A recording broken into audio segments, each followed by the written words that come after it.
I will record this right now.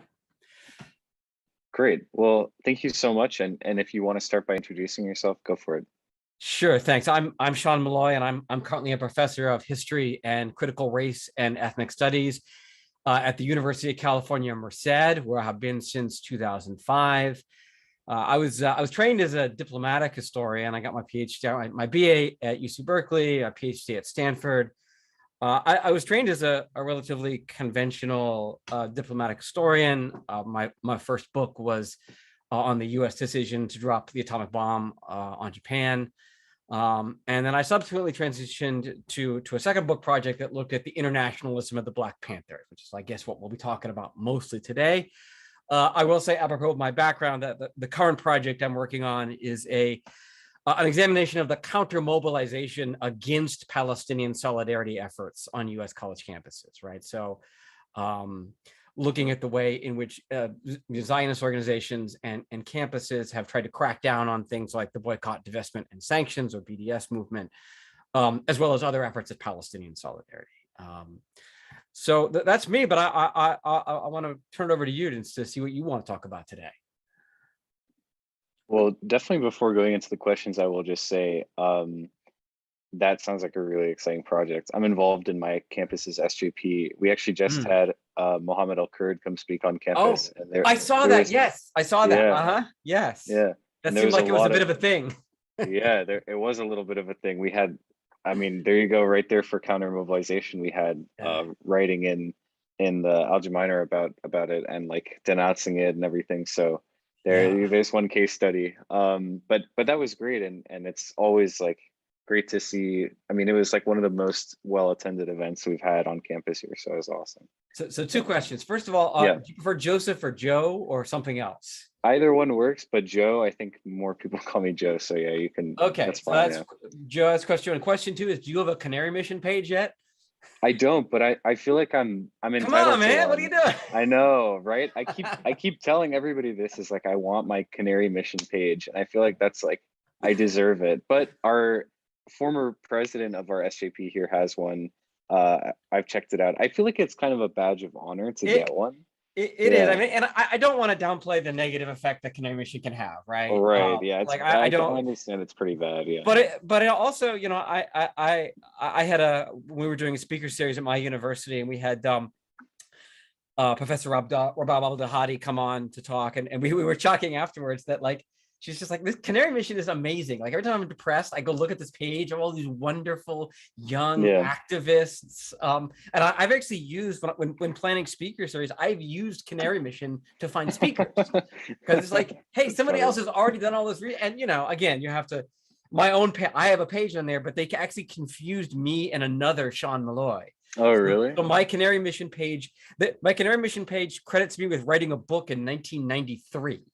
Oh, wow. Which is when I would have been a junior in college. Oh, that's good. Well, they're kind of inflating your resume a little bit. Exactly. Well, nice. Joe, I have no doubt you are going to get your own Canary Mission page. I have faith. I'm sure. I'm on my way there soon. Considering what we're like hoping to continue. We're hoping to like do some more stuff on campus. We're hoping to like do. I think Cornell has done Apartheid Week in the past. We haven't had it in a while. We're hoping to try and do one this semester as well. So maybe that'll be my opportunity to earn my position. But yeah, like I said, we have an activist here in the SJP who's got his page. We have our sponsor, I think, has a page, which is pretty crazy. And it's tough. I mean, he's tenured, so he's okay. Yeah, but exactly. Right. And for folks like me, having a Canary Mission page is I can laugh about it. I don't want to downplay the effect it can have on people's careers.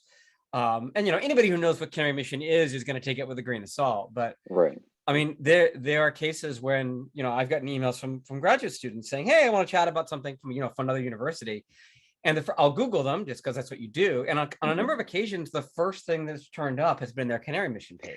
Well, that's the crazy thing is I feel like it's set up to be the very first Google result. I mean, that's insane.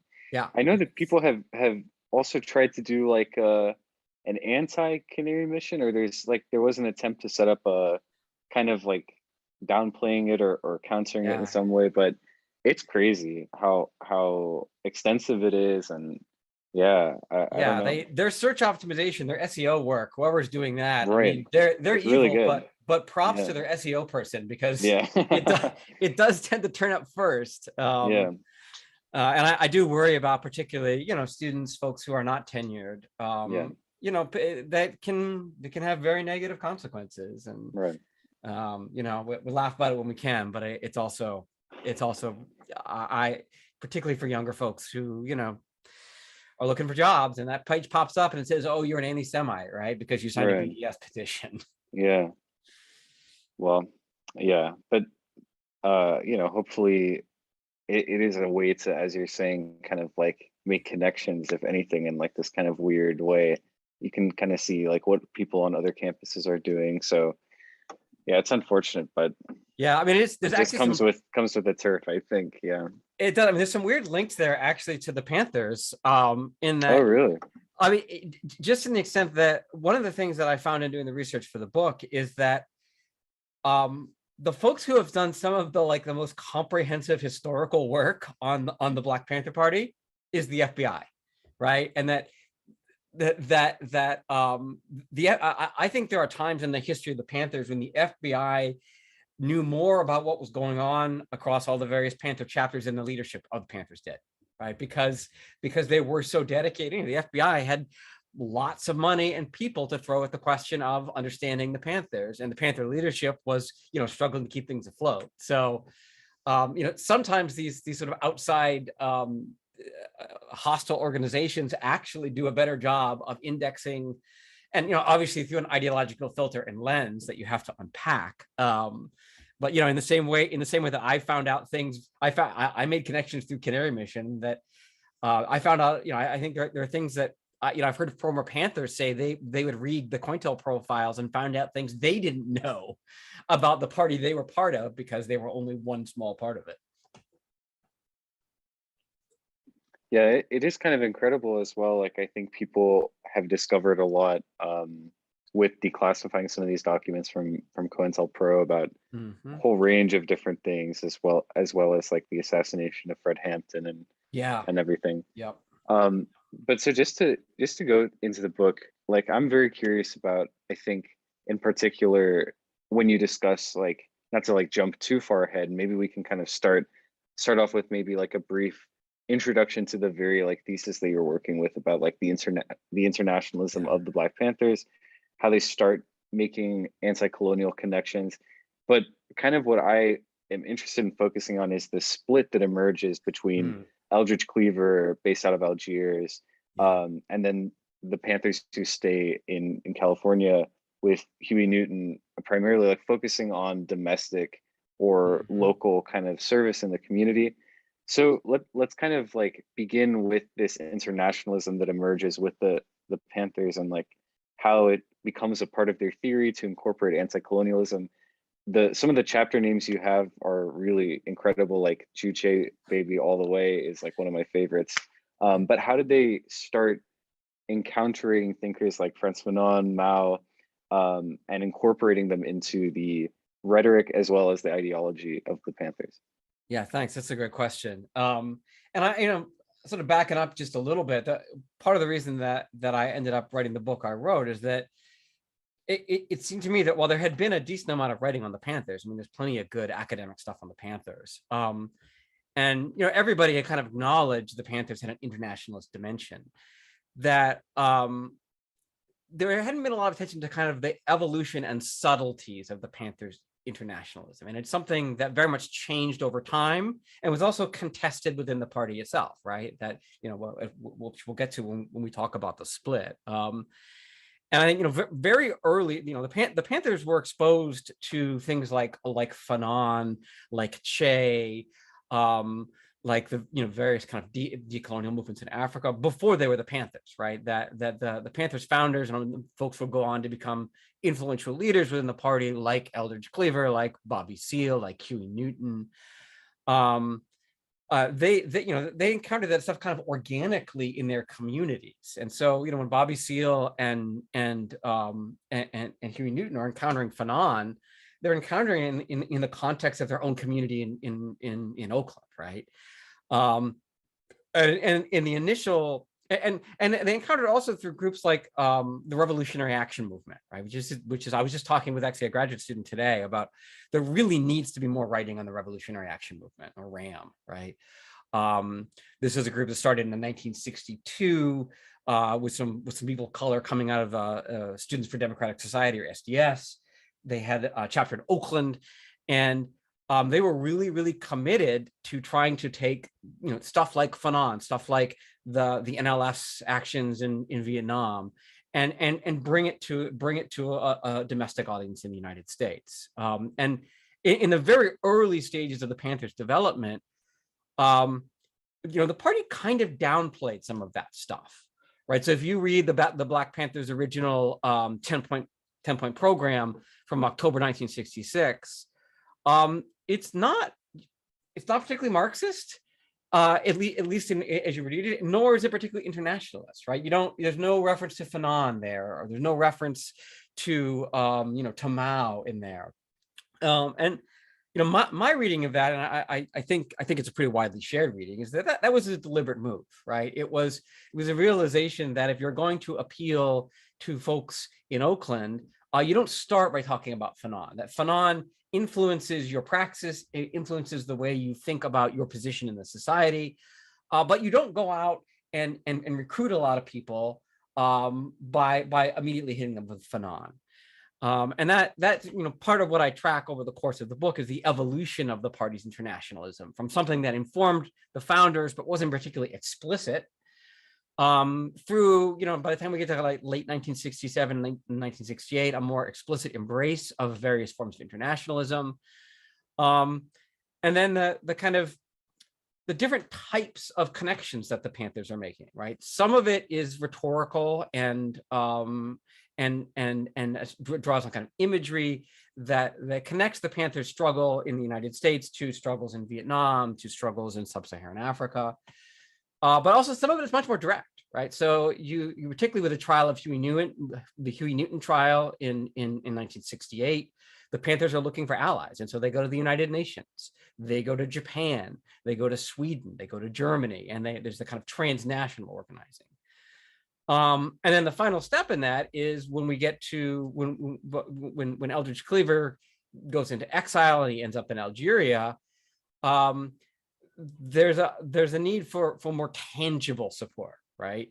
And that's the kind of support you get from state governments. And so Cleaver has relationships not just with the Algerian government, but also with the government of the DPRK, with Vietnam, with China.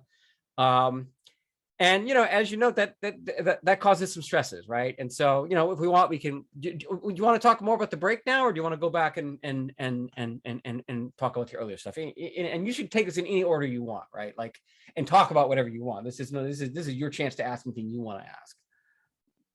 Well, I'm really curious about like Eldridge Cleaver's kind of travels in North Korea in particular is kind of interesting to me. I think I'm a little bit more familiar with why he was in Algeria, but even that too, I would love if you can go more in depth about how exactly he ended up traveling there, what he did while he was there, how involved he was in participating in I guess that would be post-revolutionary Algeria at that point.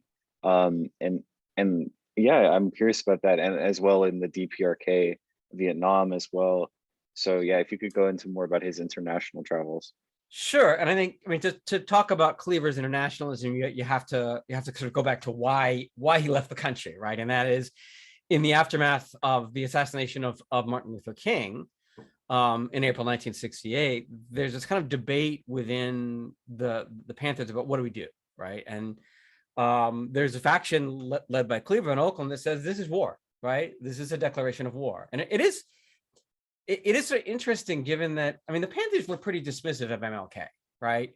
They saw him as too closely tied to a kind of liberal civil rights approach, too closely tied to the US government. And yet, I think it may be because of that is why his assassination is so shocking to them. That, I mean, here is somebody who, from their point of view, is overly moderate, not a revolutionary, and yet if they can kill him, that's a sign of how far gone this country is. And so Cleaver wants to start a war, right? Cleaver says the time has come for us to put into action all of our language and our rhetoric about revolution. And there's this very tense behind the scenes fight between Cleaver and other elements of the party, including Huey Newton, who's then in jail, who think this is a bad idea. Cleaver wins, and they end up going on a bunch of Panther cars roll out into Oakland with the goal of taking it to the Oakland Police Department. And there end up being a shootout that doesn't particularly go well for the Panthers. Bobby Hutton, who's a young teenage member of the Panthers, is essentially murdered by police. He'd surrendered, and is murdered after having surrendered.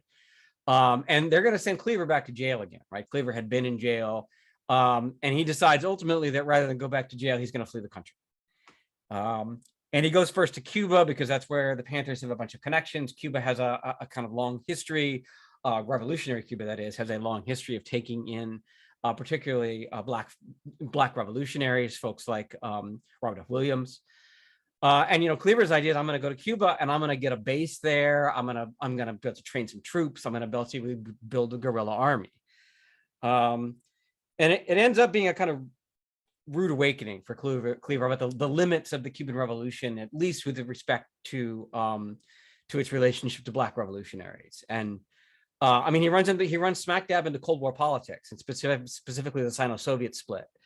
That the Soviet Union was in this part, beginning to move towards what would become détente, was beginning to become less confrontational under Khrushchev with respect to the United States, was kind of toned down the rhetoric of the Cold War. And Cuba at that point had very much sort of fallen into the Soviet camp as opposed to the Chinese camp. And so as a result, Cuba is also trying to cool its relations with American revolutionaries to some extent.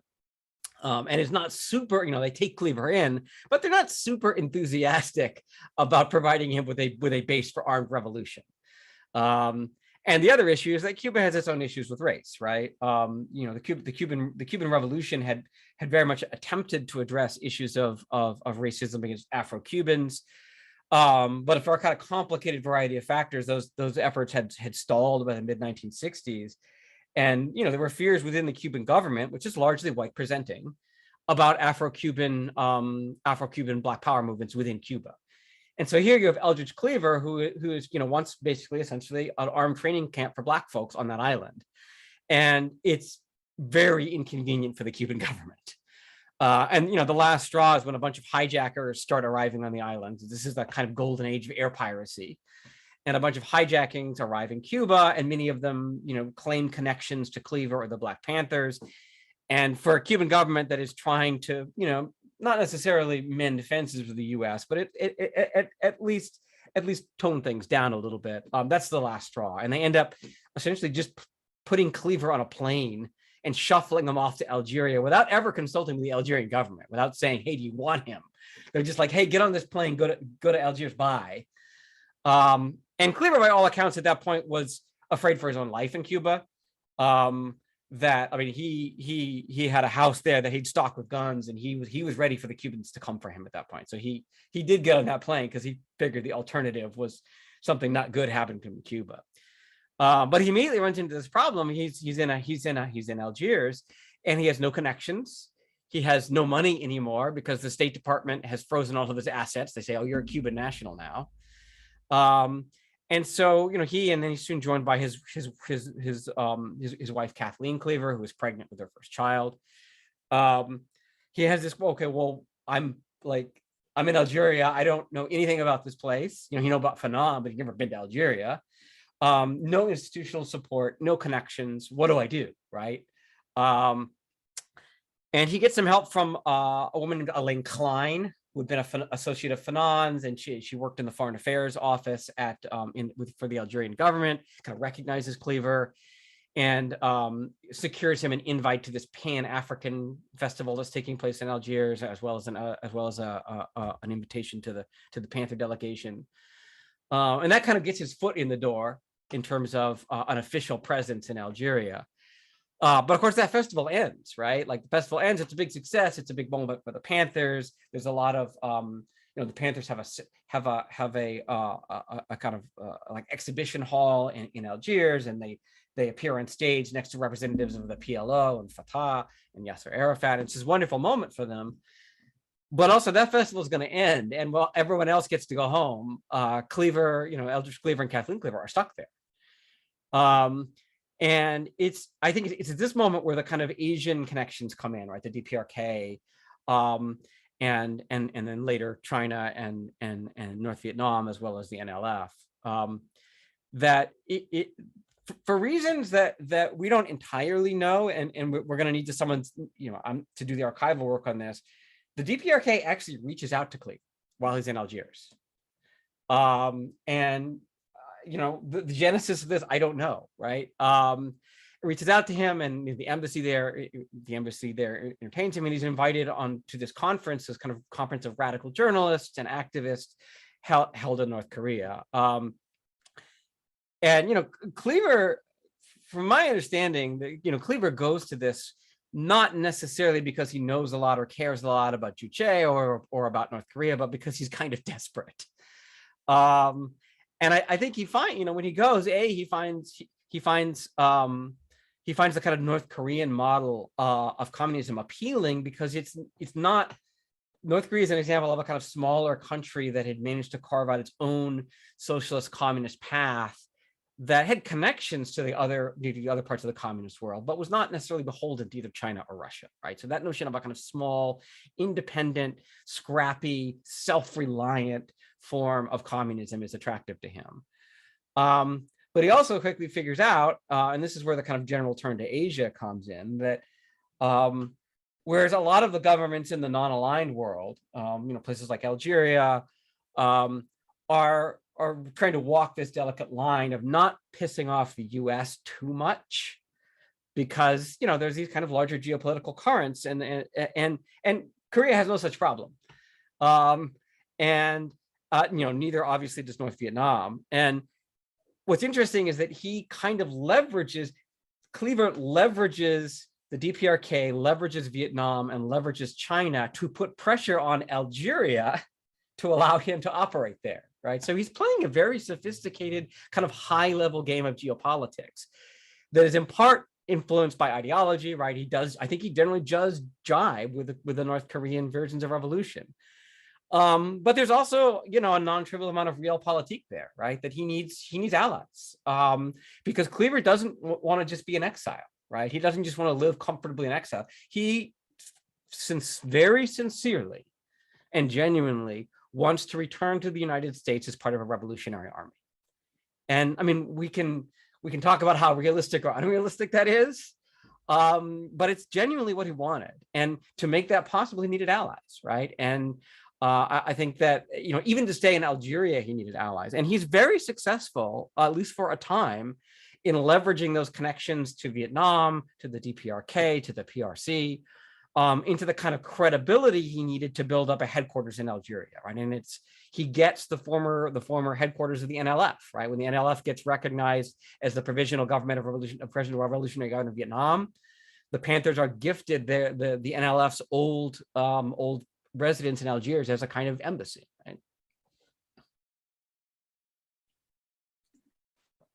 Okay, thank you so much. That was a lot of very interesting information. And so I'm curious as well then, with the development of, you talk a lot about it in the book, the international section developing out of this, as well as the RPC and the Revolutionary People's Communication Network. Can you talk more about like how these kind of factions formed within the Black Panther Party and what their link was to this ongoing internationalism of the party spreading outside the borders of the US? Yeah, and it is. They begin. I mean, initially the international section is the international section of the Black Panther Party, right? And it's just it's not a separate organization at the beginning. It is simply Eldridge Cleaver's sort of branch of the party in Algeria. And when Cleaver first arrives in Algeria, Huey Newton is still in jail, and Bobby Seale is kind of in and out of jail and courtrooms as a result of the Chicago demonstrations and other things. And in many ways, Cleaver, even though he's in exile, Cleaver and the international section are arguably the dominant part of that party at that point, right? That the rest of the party is either in jail or just trying to keep its head above water. And where it begins to get into factionalism is after the release of after Huey Newton gets out in 1970, and he gets out in the summer of 1970, and Newton is released from jail and takes the party in a different direction, right? Newton has convinced that armed conflict is not going to work, right? That that whatever you think of it ideologically or morally, that armed conflict has not been practical for the Panthers. It's resulted in dead Panthers and jailed Panthers. And also that the kind of internationalism that Cleaver had engaged in, particularly the kind of direct contact with foreign governments, as opposed to transnational organizing with other activists, or the kind of direct connections with foreign governments, Newton is convinced that that's not really appealing or useful for people who live in Oakland, right, or LA. And starts to take the party in a different direction. And, it's not inconceivable that you could have kept those two strains of the party in operating under the same roof, right? That, as I mentioned in the book, like, state governments oftentimes have different elements that favor different policies in them, right? The Secretary of State may want a different thing than the Secretary of Defense. And that kind of tension can be productive and useful. And you can imagine a version of the Panthers where those play out not in a split, but in a kind of, a give and take between those two factions. But that's where obviously the FBI and COINTELPRO comes back into the story, in that the FBI had been closely monitoring both Cleaver and the Oakland-based and other U.S.-based Panthers, and essentially help engineer a split, right? By writing letters to each of the two sides saying, hey, Eldridge is out to get you, or Huey's out to get you. And, there were absolutely genuine ideological and personal disagreements between the Oakland-based Panthers and the international section. I don't think they were inherently unbridgeable. COINTELPRO made them unbridgeable. And with 1971, we get a split where Huey Newton expels the international section, expels Eldridge and his entire contingent of, it varies between 20 or 30 people at any one time in Algiers. And then Huey also goes and then writes to all of Eldridge's backers, right? Writes literally, there are letters in the Huey Newton papers from Huey Newton to to Castro, to the leadership in Algiers, to the leadership in North Korea, saying Eldridge Cleaver doesn't speak for us anymore. And Cleaver then is left to try to formulate an alternate strategy, and that's where we get the Revolutionary People's Communications Network, which is an attempt to kind of build a more transnational base of support for the party. And in many ways, it's a kind of, it's a recognition by Cleaver, and Kathleen Cleaver is also is arguably as important or more important than Eldridge Cleaver in building the RCPN, because Eldridge has limited ability to travel because he doesn't have a U.S. passport. Kathleen Cleaver maintains her U.S. passport, so she does a lot of the legwork to build this thing. I think the RPCN is a realization that the kind of dreams of immediate revolution that we see in the late 1960s, the idea of we're going to go back to America as an invading revolutionary army. That by the early 70s, the realization is kind of that's not going to happen. And what we need to do instead is build a more decentralized network that will allow these various revolutionary possibilities that have sprung up in the 60s to, at the very least, survive in the more hostile climate. And I think it's very forward-looking in a lot of ways. One of the things they employ among the first folks to use personal video recorders, right? Because there's a kind of realization that we need to have a communication. The C is for communications, and this is an idea that these revolutionary movements that are in many ways on the defensive by the early 70s need to communicate with one another. And oftentimes they don't have the resources to do things like publish an entire newspaper. Like the Black Panther Party newspaper is an incredibly powerful organ. Cleaver no longer controls it. And it's hard to distribute a newspaper, right? And it's also easy for the government to crack down on, hey, you find where the newspaper is being printed and you go lock it down. by using these kind of personal, literally like Sony personal video recorders. There's a cartoon in one of their magazines that shows them literally using Sony branded personal video recorders. It allows for a kind of more decentralized revolutionary organization. And then, the other real inspiration for Cleaver post split is Black September, right? Is Palestinian guerrillas who are also operating in a very kind of stateless, transnational fashion, taking advantage of the new technologies, things like air travel, relatively accessible air travel, and using that as a way to operate as guerrillas on a kind of global, on a global scale. And I think these new organizations are in some ways a result of the split with the Panthers, but I think they're also very much in keeping with the kind of changing times of the early 70s, right? That, on the one hand, the revolution didn't come, at least not in the United States. But on the other hand, there are groups like the Red Army faction in West Germany, like Black September, that have found ways to exploit some of these new technologies of neoliberal globalization and turn them against the West, turn them against the metropole. And so I think in that way that, Cleaver's journey, Cleaver's internationalist journey is an interesting sort of like slice of what it looks like to be a radical, and to be a revolutionary from the kind of mid 60s through the early 70s, and the kind of changes that Cleaver has no control over, right? It doesn't have control over détente, doesn't have control over the end of the Vietnam War, doesn't have control over Nixon going to China. But instead of giving up, he and other revolutionaries are looking at ways to, okay, how do we evolve? How do we change? And I think that's in many ways one of the more interesting parts of that story, right? Is they don't succeed. I'm pretty frank in the book in saying that by their own standards, the Panthers failed, right? Not to say they didn't have a legacy, not to say they didn't have important contributions, but by their own standards, they wanted a revolution, right? That party was not founded to feed school children breakfast.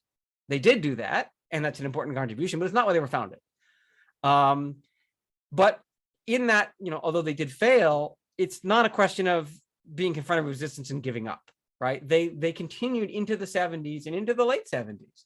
They continued to find ways, and if you look at the Black Liberation Army, all the way up to the early 80s, they continued to find ways to try to deal with a changing domestic and international environment.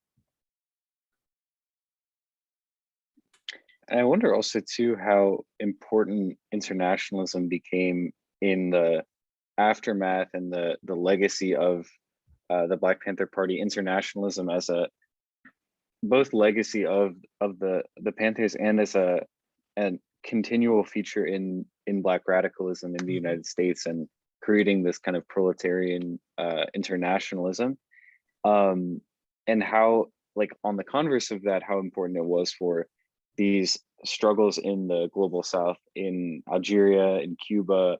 So you mentioned in particular, like, the relationship of post-revolutionary or revolutionary Cuba, like after the Cuban Revolution, I mean, to Black radicalism as well. So how did the Black Panther Party, like, having a presence in, and then also in Vietnam, like we see, and I think you talked about this as well, like the NLF in Vietnam adopting a lot of, or China or North Korea adopting a lot of the rhetoric of Black radicalism. Mao has written like a lot of statements about solidarity for the Black struggle in the United States. And so do you think that the Black Panther Party played a role in kind of spreading this revolutionary message abroad, and also letting these struggles in the rest of the world know that for the African American struggle in the United States, that is part of, in a way, part of a global South revolutionary struggle as well?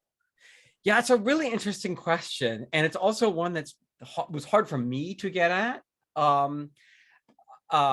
because to really answer that question, I mean, there are superficial ways in which governments, the governments in Vietnam and China are paying homage to the Black freedom struggle, and playing particularly to kind of the Black radicalism represented by the Panthers.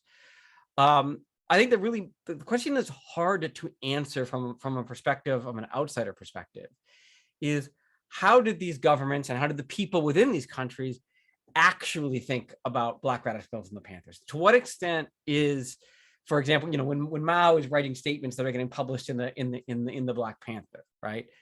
how to what extent is that just a kind of form of kind of cynical politics, right? Because states are states, right? That's the thing. States do state things, and even revolutionary states do state things. They do things in their interest. Um, and I think the history of the history of proletarian internationalism is rife with kind of these tensions between the notion of a kind of larger proletarian revolution and the fact that revolutionary states also have interests as states. And you can say it's not necessarily cynical that they may be protecting the revolutionary project within their state, but that's their first priority. And so it's very unclear to me, because I don't have access to I didn't have access to the Chinese archives or the Vietnamese archives or the Algerian archives. I don't have the language skills to do that. How these states saw the Panthers, right? Do they see the Panthers as of genuine allies who were capable of being real partners? Or did they see them more as a propaganda opportunity, right? And because it's certainly in the Cuban case, Cleaver certainly came to believe that he was being used for propaganda, right? That the Black struggle, that Cuba would embrace the Black struggle as a way of critiquing the United States, but wasn't willing to actually do anything about it, right? Like, they're happy to criticize American race relations, but when he asked for a training camp for Revolutionary Army, like, no, dog, we're out. And so to me, it's a really, really interesting question. And it's both at the government level and below that, right? So there's the government level of how did the government of China think about, when Cleaver and his delegation are touring Vietnam or China or North Korea, like, how does the government see these groups? Like, I don't know. I honestly don't know. It's hard to tell. And then when they are meeting with when they're meeting with more grassroots organizations in these countries, like, how do those groups interpret them? I don't know. And I really think there's a lot of interesting scholarship to be done on that side of it. And some of it will be hard because the archives are hard to get at. But I do think that, on the one hand, I think the Panthers are tremendously successful in making these connections, right? And I'm drawing on a much longer history of Black internationalism. On the other hand, I don't want to romanticize or overplay the impact of the Panthers' internationalism in other countries, because these are countries that have their own interests and their own perceptions, and I don't. Without actually getting into the archives, without actually talking with folks, it's hard to know. And there were plenty of instances, for example, with the Panthers' relations with radical groups in places like Germany and Sweden, where on the one hand, I think there was a genuine commitment in those countries among some radicals to supporting the Panthers and to that kind of internationalism. I think there are also cases where the Panthers were kind of exoticized and fetishized by European activists, right? That, like, European activists who had a kind of conflicted relationship to America and to American popular culture, and thought these Black guys with guns and leather jackets were cool, right? And again, that's not to downplay. That's not to say that those relationships were all bad or false or cynical, but they're complicated. And I'm sort of wary of speaking too much about what those relationships meant from the other side, right? Whether it's activists in Germany or whether it's the North Korean government. I do think it's a really interesting question, and I hope there's a kind of new generation of scholars who, particularly as archives open up, can answer that question from the perspective not of a Panther scholar, but of a North Korean scholar, of an Algerian scholar, right? Like, what did that mean to folks in those countries? That was a really good answer. And that kind of prompts me to another question, which is how this played a role, like situating it as you do in the Cold War as well. Mm-hmm. Like how the US, I mean, you've talked a lot about the FBI's role in destroying the Black Panther Party, but it's really curious to see that with respect to this Cold War politic that's going on as well, of like viewing them with the same lens or viewpoint that the U.S. government would view the NLF in Vietnam or the Cuban Revolutionary. So how did from that perspective, like how did the Black Panther Party become really like a front within the Cold War itself, but within the United States? Yeah. And and then that kind of leads to like, to what extent did the party begin to adopt, some of the ideological underpinnings of these revolutionary movements in the global south? So you talk a lot about the Bandung conference kind of Mhm. opening up the third world as a political entity and like an ideological existence. And how did the Black Panther Party kind of fit into that in making their rhetoric anti-colonial? Like, to what extent did that really serve to point out some fact about the colonial or colonized nature of African Americans as well that Yeah. they were talking about? Yeah, I think both of those are kind of two separate questions, both of which I think are productive and useful. And I guess I'll start with the question of the kind of the initial relationship of the Panthers to the Cold War. And I think, I mean, the Panthers, like any other social movement or political movement at the time, were kind of born onto the terrain of the Cold War, right?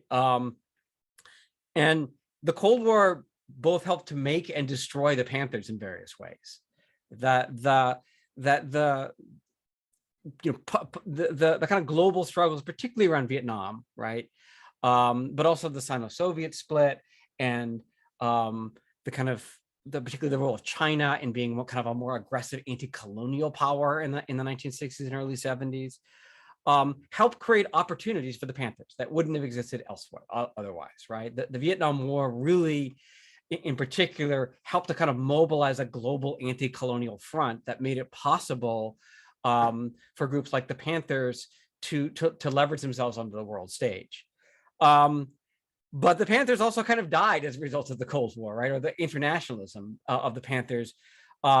That with the rise, I had an interview with Kathleen Cleaver at one point, and she talks about the moment in Algiers when they turned on their TV and they saw Nixon going to China. And that was just how just utterly devastating that was. That when the Cold War turns in the early 70s towards détente and Sino-American negotiations opening up, that a lot of the kind of in the end of the Vietnam War, that the Cold War conditions that helped to allow for the kind of global anti-colonial front in which the Panthers were a part of, those changed in the early 70s. And it becomes a much more hostile terrain. And you can begin to see, I mean, we're not there yet, but you can begin to see the kind of long march to the Washington Consensus of the 1990s and the turn away from revolutionary internationalism. So, I mean, the Panthers and the Panthers, like every other group, had to navigate the terrain of the Cold War. I think much more so than many other groups, they were also active players in the Cold War. And in terms of the extent to which these various ideologies and movements were part of the Panthers' praxis, right? That also changes a lot during the course of the party's life. And I think early on, the party partakes of this very diverse sort of stream of anti-colonial, anti-capitalist, anti-white supremacist ideologies and ideas, but they do so in a way that is very non-doctrinaire, right? So the early Panthers are, they like Mao, they like Nkrumah, they like Castro, they like Ho Chi Minh. They are just eagerly devouring a lot of this stuff. And doing a kind of cafeteria style, almost proletarian internationalism, without becoming particularly attached to any one country or doctrine or ideology. And I think arguably that's a strength, right? That, I mean, I imagine you are someone who spent some time in some leftist spaces, and we all know what it can be like when somebody gets too hung up on doctrine or ideology, right? That, not to say these things don't matter, not to say that ideology isn't important, but it's very, very easy. And the history of the U.S. left has largely been the history of the U.S. left fighting with itself, right? About in various splinter groups and fractions. And the Panthers early on, I mean, you could argue it wasn't a particularly coherent ideology, but when you're drawing from Fanon and Mao and Lenin and Castro and also currents from American radical history, there's not a neat Panther ideology where you can say this part comes from Mao, this part comes from Lenin.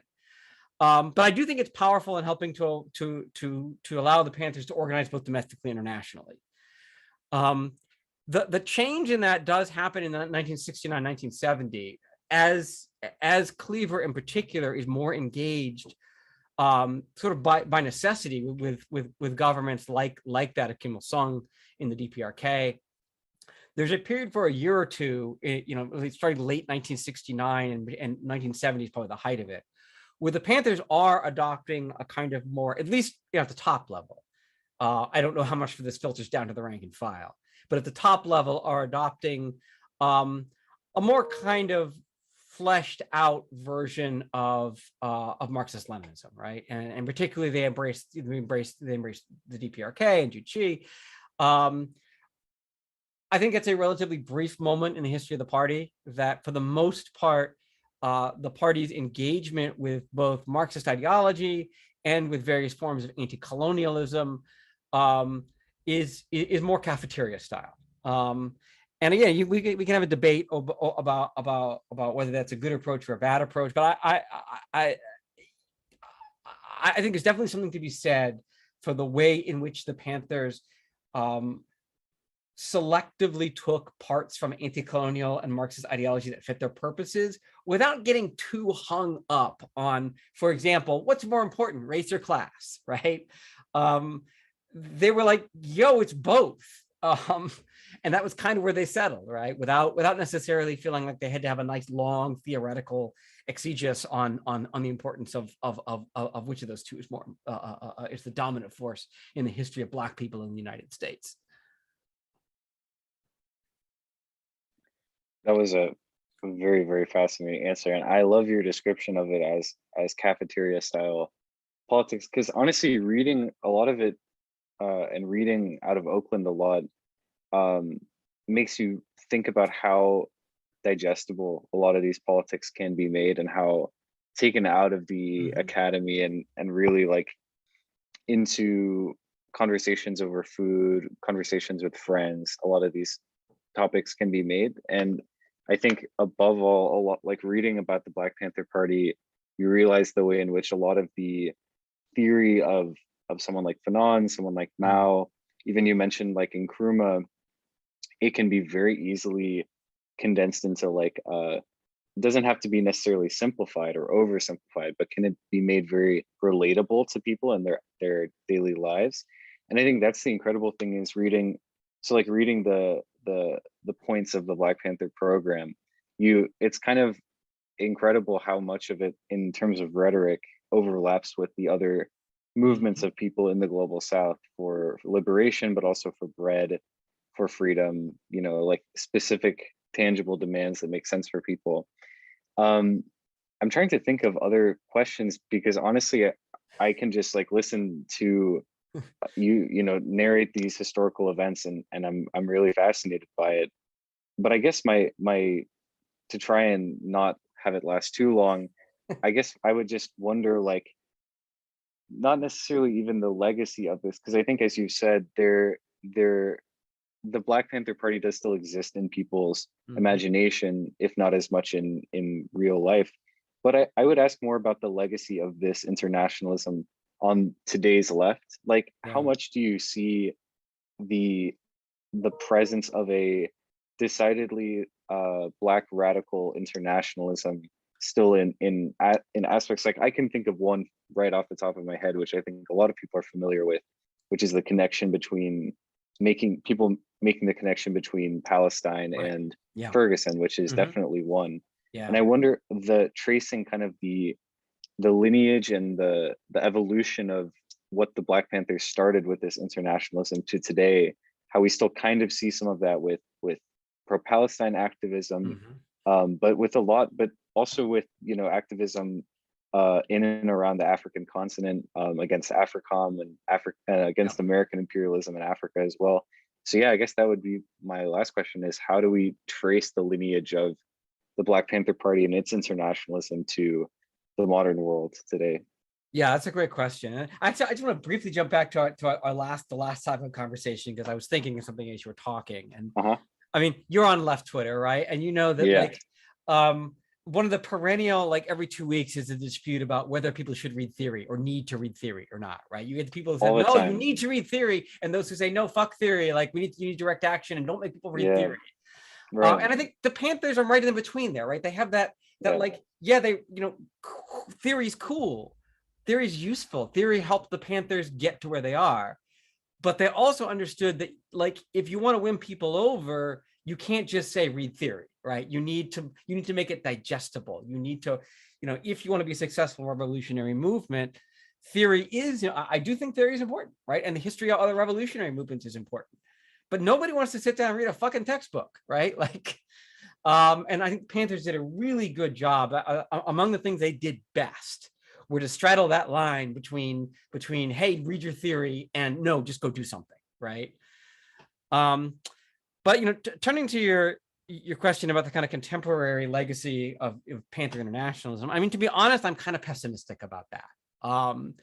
That on the one hand, you can point to the fact that things like Twitter and the internet and have made it easier than ever for us to communicate across, to communicate transnationally, right? So like the whole, I mean, like Ferguson, right? Like I remember during the Ferguson protest and on Twitter, there would be Palestinian activists saying, oh, that's the same tear gas they use against us. Here's the best way to protect yourself, right? And there were all kinds of interesting international connections. But I think also we just need to recognize that the international climate is incredibly different now than it was in the 60s and 70s. And it is almost in almost every single way more hostile to that kind of revolutionary internationalism, right? That during the 1960s and 70s, there were powerful revolutionary states. And not just transnational groups, which there were as well, and not just movements within states, but powerful revolutionary states that offered not just an alternative ideology on the world stage, but also powerful material support. That's almost entirely gone now. That there are still revolutionary states out there. There is still a DPRK. There's still a Cuba. Those, there's still a nominally communist China. You can have another guest on to talk about whether China's actually communist or not. I'm not going to touch that one. But they're a shadow. We do not have the kind of international, not to say there aren't people internationally all around the world who are interested in proletarian revolution, but the infrastructure is not there the way it was. And I think we need to be realistic about that, right? It's easy to romanticize the kind of, oh, look, I can speak with a revolutionary in Brazil on Zoom tomorrow, right? Like, which is cool. But also it's not a substitute for the kind of revolutionary infrastructure, however fractured, however difficult it was to deal with, right? And again, this is not to romanticize that particular period. But almost everybody I've talked to from that period, from the 60s and 70s, who was a member of the Panthers or other groups, one of the things they almost all say is, we were convinced the revolution was actually going to happen. Like, we were convinced it was going to happen here. And I think in part they were convinced of that because of the larger international scene, right? There was a vibrant international revolutionary movement, and it was conflicted. It was in a difficult position at times, but it was real. And now we just, and I don't want to be doom and gloom and say there's no hope. But the climate now for that kind of international activism or transnational activism is just not what it was. And I guess the other thing I'll sort of end on is, in terms of thinking about the legacy of the Panthers and kind of unresolved questions, it goes back to the question of violence. And it's something that, I mean, there's a lot of really good scholarship on the Panthers. I think one thing that I've been critical of on some of the Panther scholarship and accounts in the public is the tendency to steer away from the emphasis on violence, right? And I understand where this comes from. That, when the Panthers first burst on the scene in the 60s and 70s, it's, oh my God, black men with guns. And that becomes the whole thing, right? And there's been this kind of effort to reclaim the Panthers as, oh no, they fed school children. They were about community activism. And that is a part of the party, and it's part of their legacy. But ultimately, the Panthers had an analysis that said the United States is a genocidal white supremacist nation founded on those principles, maintained by those principles, and it can only be changed through revolution. And that revolution, given the history of this country, can only happen through violence. That it's just, if you follow that analysis, it is essentially violence is going to be inevitable. And ultimately the party turned away from that because it wasn't working, because the other guys had more guns. But and again, part of the turn to internationalism is that, well, we don't have enough guns. You know who has guns? Mao's got guns. Castro's got guns. Kim Il-sung's got guns. And we can critique that. We can critique, what would some people call infantile leftism, right? And yet at the end of the day, I think their analysis was correct. And I still think it's correct that I don't think the United States is going to fundamentally change in a revolutionary fashion without violence. I don't like the odds currently, and it didn't work out for the Panthers when they tried it, right? But I do think it behooves folks who are thinking about revolution to think about the actual international environment we face today, which is not the environment of the 60s or 70s, and B, think very seriously about the question of violence, because I just don't see a way under the current constellation of forces that this country changes without extreme violence. That's not going to say I'm going to pick up my AK tomorrow. But I think we need to if you're thinking about revolution, I think you need to think about where violence comes. And the Panthers had an analysis of that. And when they fought about with themselves, right, the party within the party itself, they fought about this question of when to use violence. But I think we need to foreground that question and thinking about revolution. And it's not an easy one. It's not one there's an easy answer to. But I don't think we should shy away from it, because if you follow the analysis of someone like Fanon, decolonization is always a violent event. And if you follow the colonial analysis, that means the decolonization of this country isn't going to be fucking land acknowledgements, right? Like, it's not going to be like, oh, we acknowledge this land. Well, great. You didn't do shit. Congratulations. Not to say they can't be, useful for other purposes. I don't want to get into a whole debate about that, but you should have an indigenous or native person on to talk about land acknowledgements and the politics of that within tribal communities. But land acknowledgements are not going to decolonize this country. I will say that. And so I do think that I don't have an answer for you, but I do think thinking about violence is something that the left absolutely needs to do if it's serious about revolution. That's a phenomenal answer. And thinking about that also made me think about critiques that people have lobbed against the whole history of the left being like criticizing democratic socialism and criticizing reformism. And like, for me, one of the main critiques and one of the main fronts of that critique should be on an international perspective that kind of lacks. And that's why I think looking to a group like the Black Panthers is a much better inspiration for revolutionary change within the polity of the United States with respect to concern for international movements and the rest of the world. The two final things, and these aren't questions, but more of just like recommendations, were, one is, how did can you talk just very briefly about the pedagogical style within the Black Panther Party and how they kind of made this information so accessible to not just like young people within the party, but anybody who wanted to join, and how they made it relate to people's lives and just generally their education style. Because I'm really curious about that. As a student group, we're kind of always interested in like ways that people learn and ways that people convey information. You mentioned with the video recordings, I thought that was really cool, because you had been talking earlier about like the letter deception method, and that's like a very familiar thing of manipulating information. So I guess with video, it's easier. You can actually confirm you're talking to a real person. Maybe not as much with like deepfake stuff anymore. So I don't know whether that changed, but like my image is going to fritz out. I'm going to be replaced by an FBI agent all of a sudden. Yeah. So I'm curious about that. And then my very last question is just like a general book recommendations for further reading, so anybody who's really fascinated by this can continue reading. Yeah. So let's, I guess I'll take the first one first while I think in the Mhm. back of my mind about book recommendations. Um, and I think the one thing that the Panthers were unambiguously successful at is the thing that you just mentioned, right? Which is his ability, and it's one of the reasons I think they have such a lasting legacy. In a way that there were many other groups like the Panthers who had similar ideas, similarly committed, motivated, talented, bright, brave people.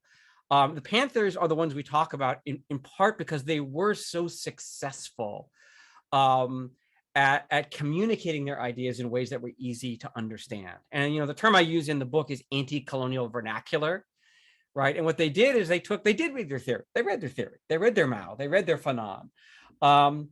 But their whole, from the very beginning, from day one, from October 1966, their goal was, how can I make these ideas accessible and available to the people I grow up with in my neighborhood, right? Who are not going to my community college, who are not going to read Fanon, who are not going to read Soul Book, who might not even read the Black Panther. And I think the notion of drawing on the vernacular of wherever you are, right? And so calling cops pigs, right? They ain't cops, they're pigs. And the use of one of the things that characterizes the Panthers vernacular is profanity, right? There's like Bobby Seale's autobiography, Seize the Time. There's a whole chapter dedicated just to the word motherfucker. Like, he literally does a whole chapter on this is why we say motherfucker so much. And it was very, I think there are folks who are like, oh my God, they swear so much, but it was very calculated, right? It was calculated both to reach people, because like the people, like, hey, Pew Newton was like, this is how the people on what he called the brothers on the block, right?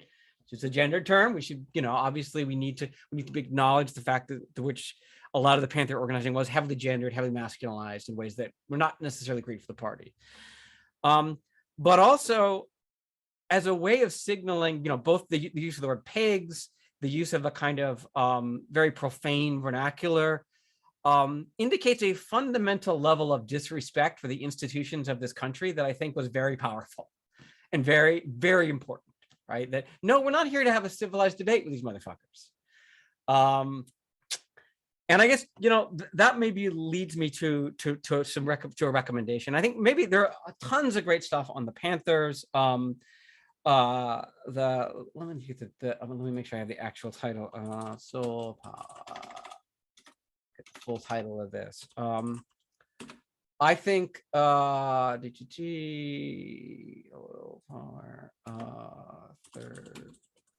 title here. Cynthia Young's book Soul Power, I think, is really interesting. And it does look at it's called Culture, Radicalism, and the Making of a U.S. Third World Left. And I think that's a really interesting look at and it particularly looks at a lot of groups that haven't attracted as much attention as the Panthers. The other person I would flag as someone you should pay attention to and read whatever they write, whether it's a book or whether it's on Twitter or on their blog, is Stephen Salaita. So for those who don't know, Stephen Salaita was a professor who was hired by UIUC with tenure. He does Indigenous studies and Palestine studies, and he got fired for some tweets about Israel. He's no longer in the academy. Last I checked, he was driving a school bus, and he writes about this. He writes about this in his blog. But Stephen Salaita, I think, particularly is really useful for he is fantastic at talking about the academy in a very unvarnished way, and its role and also its problems when it comes to being a site for revolution.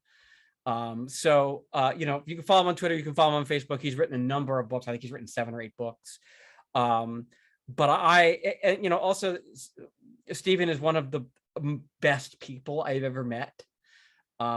He's amazing, and he is genuine, and particularly for those who are in the academy, I think he has a really interesting and powerful critique of the academy.